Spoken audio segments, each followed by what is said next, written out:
make sure you do some research before you open your Forex account. Okay, one of the first research that you have to do, it is what we call regulation of that broker you want to use. Okay, that is very important, because you can end up using a broker who is somehow maybe a scam. Okay, at the end of the day, you can find some difficulties during withdrawal and end up losing your money. Okay, so that is the first thing. The second, you have to make sure you know the minimum deposit and maximum deposit, because you can open an account, and when it comes to the issue of deposit, you can sometimes be unable to deposit because of your capital. Okay, if you have a small capital and a broker is having very high minimum deposit, that means you cannot deposit. Okay, that is very important.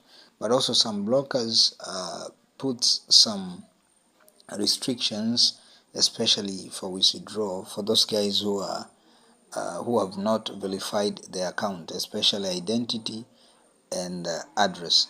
That means you have to make sure you verify your residence and your identity for some of the brokers to withdraw money in your Forex account. So if you know that, make sure you verify it before.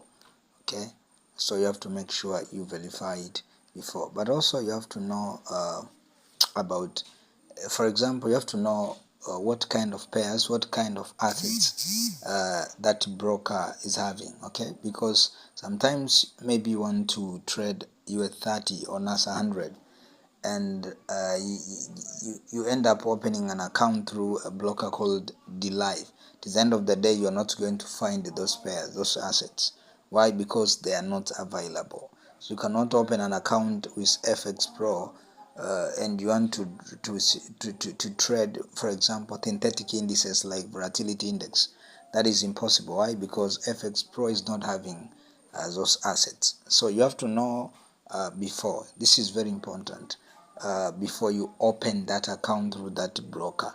That is very important. That is why everyone must have knowledge. Without knowledge, it is very, very difficult.